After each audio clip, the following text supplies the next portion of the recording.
Hey, what's up, guys? Ryan from the Reptile Guys, and we're back again with Madagascar Giant Day Gecko breeding part 2. So, let's jump right into this.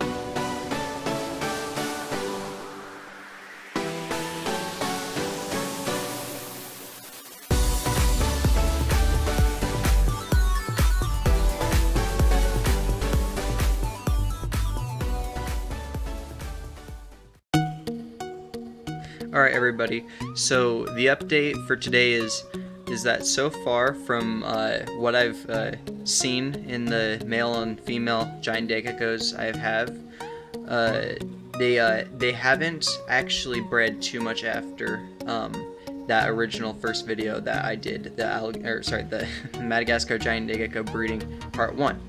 I assume that they've bred maybe 1 or 2 more times after that. And when I say bred, I mean like actually bred, not just squeak at each other or simple rituals like that, like actually bred.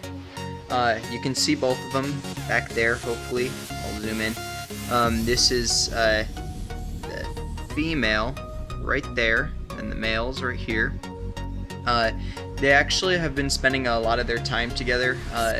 Just wherever they are in the tank. I'll throw up some pictures of them on this heat branch right there, or sorry, the branch under the heat light, and then just in there.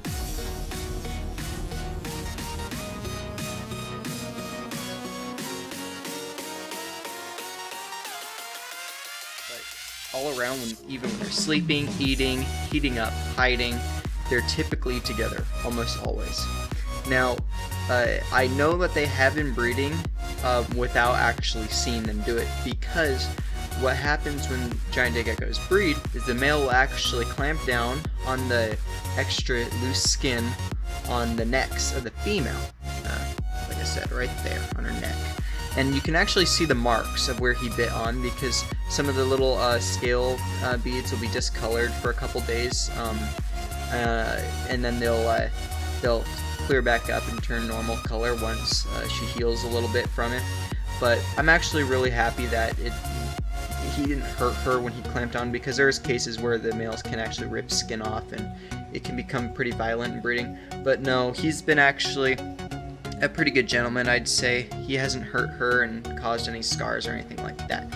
But this branch has been covering up her abdomen, which, if you can see that, she is very fat. Now, if you guys don't know what typical giant day geckos look like, at least when they're females, is they're a lot thinner than that. And I have not been overfeeding them. I've been keeping them on the same schedule they have been progressively their entire life. So she is abnormally thicker around the abdomen area. Now, this is a telltale sign of possibly being gravid, eggs inside of her, and then being fertilized, which is great news for me. Giant day geckos have 1 to 2 eggs inside of them at a time, and they'll lay 1 to 2 eggs. By her size, I'm going to assume that's 2, because I can imagine 1 egg being a little thinner than that. But as well, they have stopped breeding. I haven't seen, for about a week now, any more marks on her neck. So, by him not breeding with her, that means she has stopped producing the pheromones that mean she is ready to mate. So basically, in gecko language, she's telling him she's done breeding right now. She's got babies in her. So, good sign for me.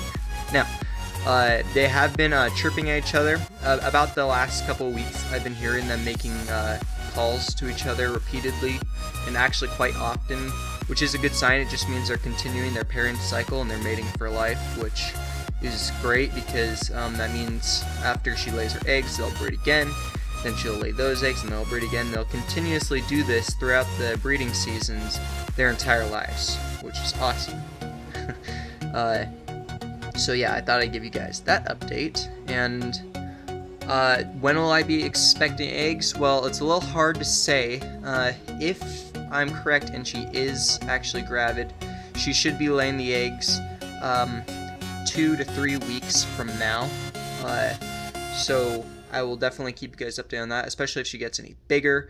I don't know how far along she is. If she has eggs in her, she could be laying them any day now, for all I know. But I'm gonna assume, due to how often they've been breeding and how long it's been since they stopped, that she's about a week into her pregnancy, and it does take them roughly 3 weeks to lay eggs. So I'm expecting the eggs around 2 weeks from now.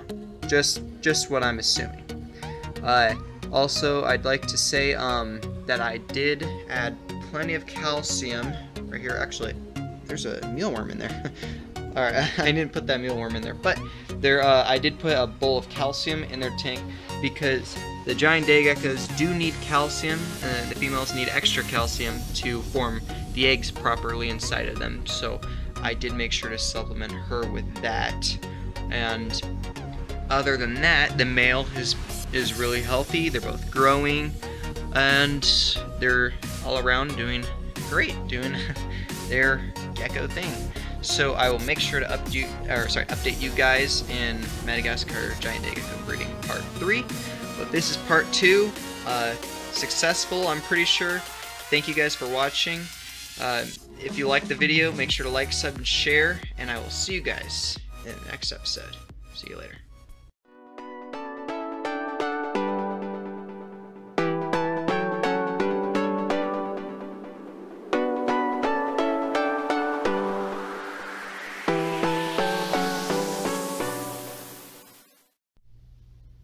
Look, he gets all nervous when I get my finger close to him. You can see his tummy. That's Gizmo, the male. And then the female right there. Alright, see you guys later.